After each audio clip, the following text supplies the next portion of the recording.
सोन्याची होती. बुवांनी सांगितलं काय 18 वर्षी 18 मतं आहेत ती. लंका कोणी जाळली?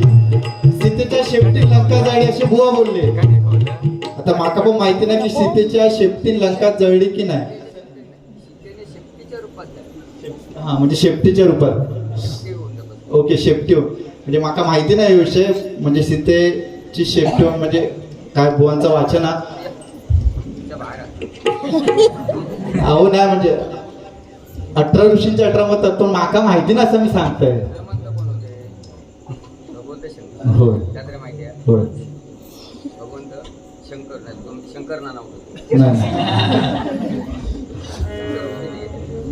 नाही मी तास सांगते ना. म्हणजे बुवांका माहित आहे म्हणजे मी काय वाचूक नाही.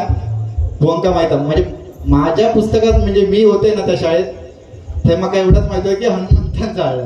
पण 18 ऋषींचे 18 मतं बुवांनी सांगितले आणि बरोबर असलेली. काय 14 चौकटीचा राजा रावण अख्खी लंका सोन्याची होती आणि कुबेराकडून ती त्याने हुसकावून घेतली. बरोबर ना बुवा?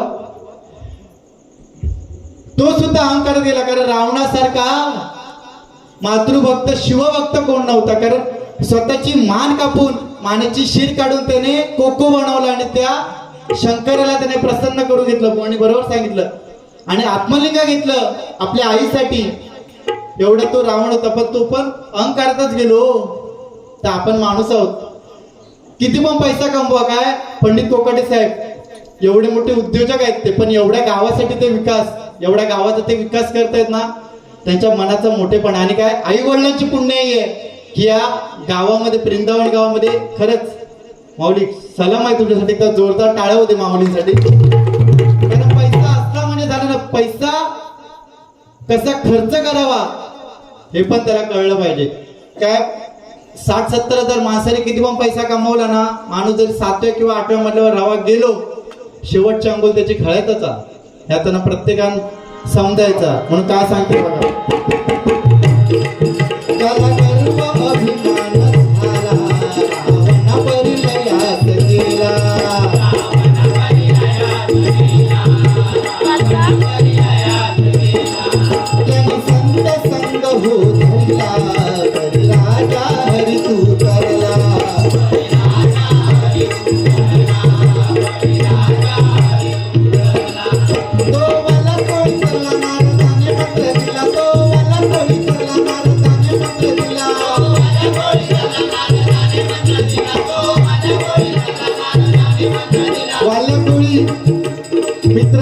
मित्रांच्या संगतीला लागून धंद्याला लागला. दरोडे घालायचा तो. पण नारदाने त्याला मरा मंत्र दिला. त्याचा रामनाम झाला. वाल्ला कोळी पापी असूनही नामाने तरला सर्व पापी त्याची नष्ट झाली. राम जन्मा अगोदर त्याने रामायण लिहिलं. पण तो राम कोणता? तो म्हणजे बुवा आत्माराम. बरोबर ना बुवा? आत्माराम. आणि हा राम कळायचा असेल तर आपल्याला 100% त्या सद्गुरूच्या शरण गेलं पाहिजे. बरोबर ना? त्याच्यामुळे इथे बहिणी बसल्यात माझ्या. मरेपर्यंत आपल्या आई वडिलांची सेवा करा. तुम्हाला आयुष्यात काहीच कमी पडणार नाही. काय आई वडील हेच आपल्यासाठी काशी तीर्थक्षेत्र आहे. काशीला जायची वेळ नाही ना आपल्यावर. काशीला का जायचंय? आपल्या घरातच जर आपले आई वडील आपल्या काशी सारखे आहेत तर त्यांचीच सेवा करा एवढंच सांगतोय. म्हणून काय सांगतोय बघा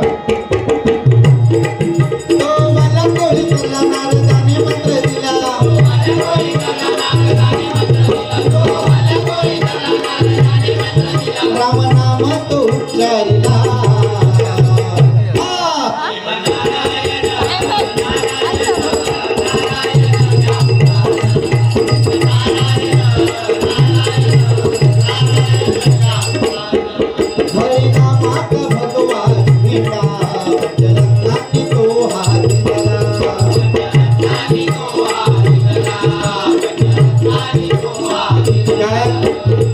हरिनामाचा झेंडा खरं तर आम्हाला पंचरत्नांनी दिलेला आहे.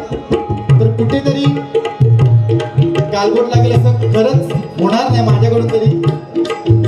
बुवा काय लागलं असेल तर खरंच तुमचा मुलगा समजून मला माफ करा माऊली. फक्त कधी कधी राहतात गावता अभंग हा माझ्याकडे तसं काय विषय नाही. पंचरत्नांची आठवण घेतोय. देवगड गावची शान चंद्रकांत कदम बुवांचं मी गाणं घेतोय. थांब थांब बुवा. आज खूप म्हणजे काय काय जण म्हणतात की 4 गाणी आली की डबल बारी करून सुटले. पण बुवा खरंच म्हणजे असत काय काय जण म्हणजे 5-6 बारे झाले 2-3 बुवा माका गावले असे ज्यांच्याकडे भजन पण असे पण माका म्हणजे काय हो त्या बारीक एका छक्को बिक्को माका करून टाकले नाव. आणि मग मी बोलले आणि मी दगावले हो त्याच्यात एवढे कॉल इले माका. आणि तो बोलता पण तू कशात बोलतात का असं विषय झालो माझं. त्यांच्यावरून तो जो गजर लिहिलेला आहे ना बुवाने तो आज आमका आठवता खरं झाला. थांब थांब बुवा देतो तुला मेवा. थांब थांब बुवा देतो तुला मेवा.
परशुराम पांचाळ बुवा त्यांचे पट्ट शिष्य उदय गोखले बुवा खरोखरच या पंचकृषीची शान आहेत उदय गोखले बुवा. परशुराम पांचाळ बुवांचं गाणं घेण्याचा प्रयत्न करतोय.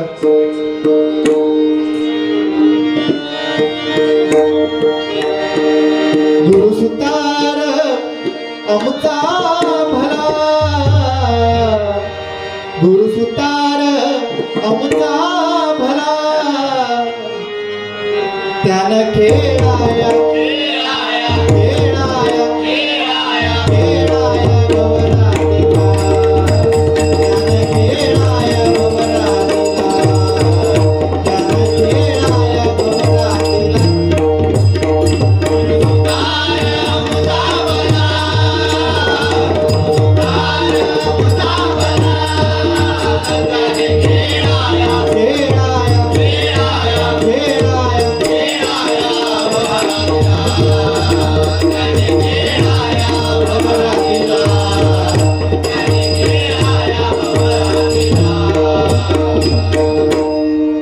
विलास पाटील बुवा बुवांचे गुरु. पंढरीच्या वाळवंटात खेळ क्रिकेटचा मांडीला. पंढरीच्या वाळवंटात खेळ क्रिकेटचा मांडीला.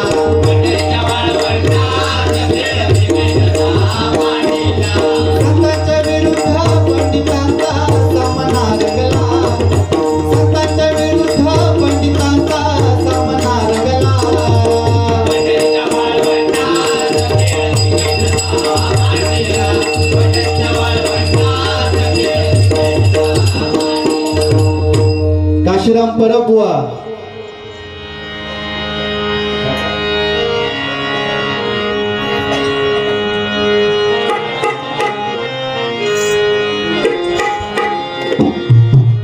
एका कावळ्यानं कावळ्यानं गरुडाची केली नक्कल. एका कावळ्यानं कावळ्यानं गरुडाची केली नक्कल. एका कावळ्यानं कावळ्यानं गरुडाची केली नक्कल.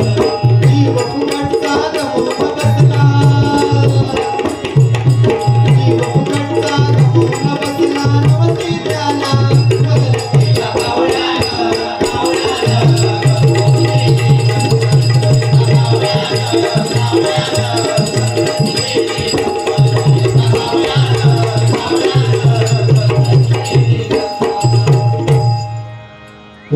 शंकर बुवा.